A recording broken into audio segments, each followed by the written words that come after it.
Good morning, everybody. I'm wondering if we have a little problem here with the Wi-Fi. I forgot to turn it off. I don't know if I just leave it like this. Since there are not too many people on yet, why don't we just disconnect the Wi-Fi? If you get cut out, I'm sorry, just come back in. Looks like you were all able to stay and some more people joined. That's good. So I came down a little further down the lake here this morning, direction Tiberias, southern cliffs of Arbel.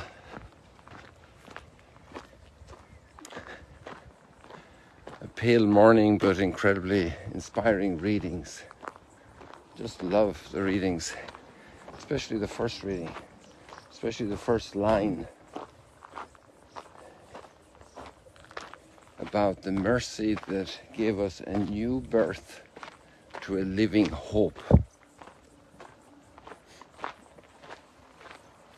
Alive, living, a new birth to a living hope. And the thought came across my mind that actually this could be a mantra for every chapter of biblical history. A new birth to a living hope. And it's actually every sunrise when the birds come alive again and chirp, when the colors come back in the light, when the warmth comes in and melts the ice, when the energy hits the chlorophyll and food is developed. A new birth to a living hope. Every new beginning, the joy of a new baby's birth, the joy of a marriage when two young people, this young man and young woman, falling in love, growing in love, committing for life. A new birth to a living hope.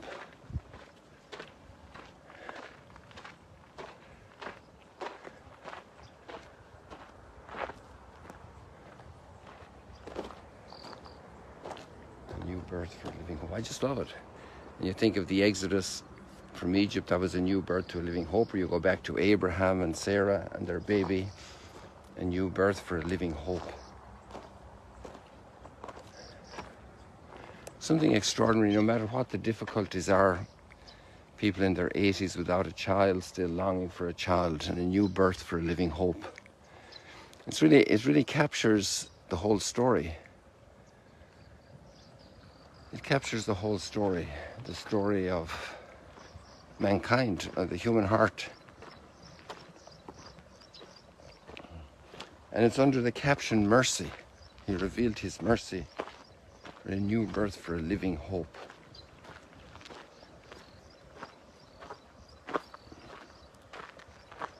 And the return from the exile.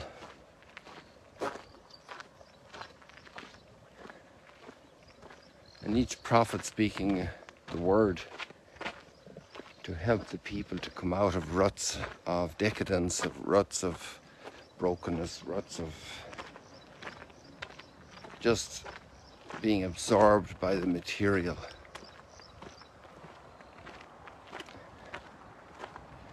And so coming out of the attachment to the material, that's the only horizon, is a new birth to a living hope.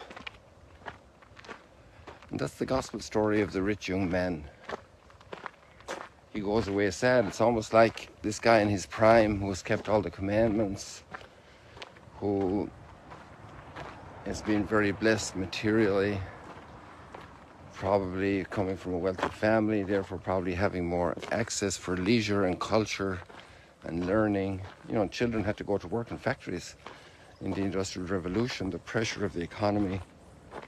How many people today have to hold down 2 jobs, 3 jobs, menial jobs, low-paying jobs to provide? Rich young man probably had a lot of culture as well. He knew the commandments. He was well trained in his religious tradition. He probably also knew it intellectually quite well.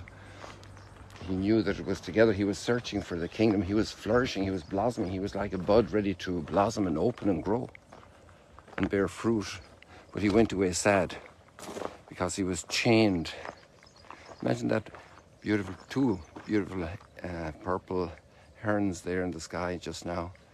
And if we were to, even the smallest little string to tie their leg to a branch, if their leg got caught or the wing got caught in one of these brambles, chained down. That's what material possessions can do to us. For many people whose hearts are free, material possessions become the tool for development, for creating jobs for people, for improving products, for they're not, the material wealth isn't a goal in itself. It's a path of freedom, a path of development, a path of culture, a path of sharing, a path of building communion, community, or a path of isolation, and not the only horizon of life. How could it be? And how could he love his wealth so much and love God with all his heart and all his soul and all his strength? It's kind of a fake situation, really, because that love of material stuff had already eaten into his ability to live. Oh, there we have another purple heron listening here this morning to us.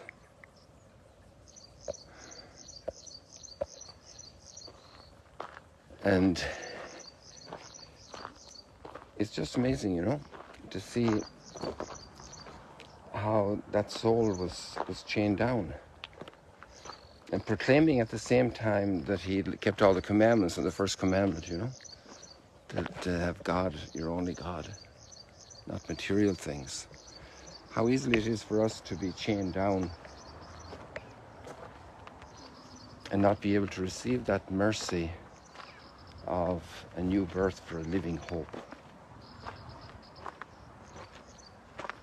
Maybe that's all enough for this morning. And besides, we're on retreat today, a day of prayer.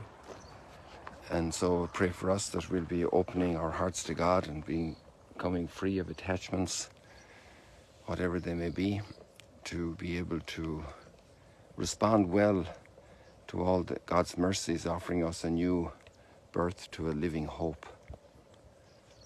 See you later, alligators, here at the foot of the southern cliffs of Mount Arbel.